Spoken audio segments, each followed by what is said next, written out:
Il-ħamis fil-għaxija, f'konferenza tal-aħbarijiet fil-Ministeru għas-Saħħa, indirizzata mid-Deputat Prim Ministru Ministru għas-Saħħa Chris Fearn u s-Supretendent tas-Saħħa Pubblika l-Professur Charmaine Gauci, tħabbru numru ta' standards għall attivitajiet tal-massa u postijiet fejn jinġabru ħafna nies.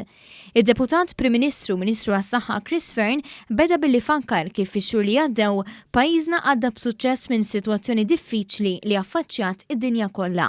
Qal li dan is-suċċess inkiseb b'ħafna sagrifiċċju u determinazzjoni minn firxa wiesa tal-popolazzjoni. Skontu il-qofol ta' suċċess kienu d-distanza soċjali u n-numru kbir ta' testijiet li saru u dawn iż-żewġ kunċetti jeħtieġ li jinżammu sakemm il-pandemija għadha fid-dinja. Qal li f'dawn l-aħħar ġranet id-distanza soċjali ma baqgħetx tinżamm bl-istess mod bħal qabel u għaldaqstant tħabbru standards biex dan jiġi indirizzat.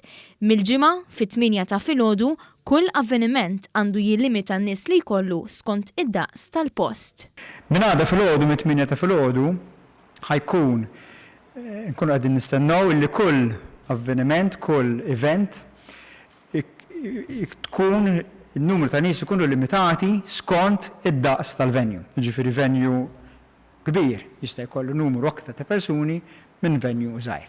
U l-formola li ħankunu qegħdin nużaw u li ħanitolbu lill-organizzaturi osservaw hu li ma jistax ikun hemm aktar minn persuna waħda għal kull 4 metri kwadri ta' spazju tal-venue fejn jkun organizzat l-event. Chris Fearn qal li ġala darba jkun hemm il-parametru tal-ammont li jiflaħ post ma jistax ikun hemm aktar minn 10 persuni li qegħdin f'kuntatt ma' xulxin u maqtuwajn minn grupp ieħor bid-distanza soċjali. Jiġifieri tista' jkun li inti tmur avveniment ma' partner tiegħek u forsi ma' żewġ koppji oħra, m'hemmx għalfejn tkunu s-sitta li intkom sparpaljat minn ma' xulxin, imma il-grupp ta' 6 minn nies li ma jistax ikun allura grupp ta' aktar minn 10 irid ikun għalih u mhux ma' grupp ieħor li jkun hemm it-taħlit. Se jkun mitlub ukoll biex dawk in-nies li jattendu l-avvenimenti iħallu n-numru tat-telefon mal-awtoritajiet tas-saħħa biex jekk ikun hemm bżonn ta' traċċar tal-kuntatt dan isir b'mod faċli. Il-Ministru għas-Saħħa rrimarka kif se titpoġġa aktar responsabilità fuq l-organizzaturi tal-attivitajiet.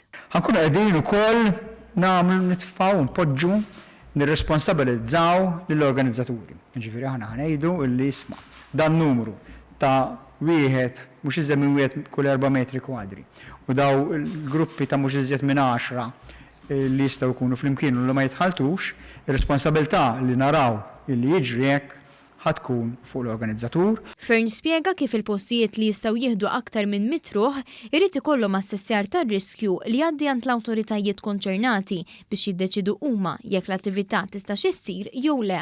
Intqal ukoll kif biftehim mal-Kurja il-marċi tal-festi mhux se joħorġu permessi għalihom.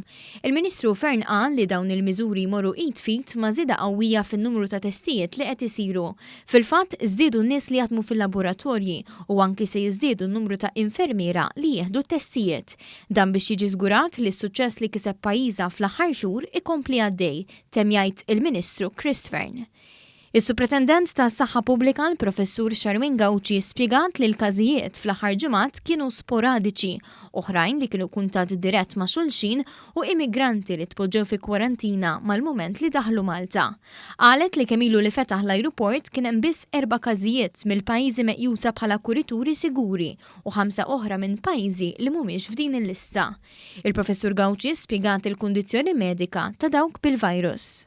Forsi n-numru totali wieħed jaraħ kbir. Meta tidħol fid-dettall ta' kull każ, inti tibda tara kemm dan ħajkun ta' riskju għal kumplament tal-popolazzjoni. U l-protokolli għalhekk qegħdin hemmhekk li huma bbażati fuq evidenza u f'intix tista' tagħmel biex tkun tista' tikkontrolla s-sitwazzjoni.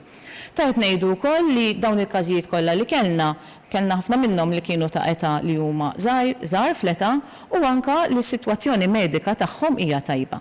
Intant meta kien mistoqsi jekk huwiex permessibbli li jsiru t-tiġijiet, id-Deputat Prim Ministru Ministru għas-Saħħa Chris Fearn qal li t-tiġijiet jistgħu jsiru imma wieħed irid iqis in-numru ta' mistednin mal-kobor tal-post fejn ikun se jsir. Dan għaliex tapplika l-istandard li ma jistax ikun hemm aktar minn persuna waħda għal kull 4 metri kwadri ta' spazju.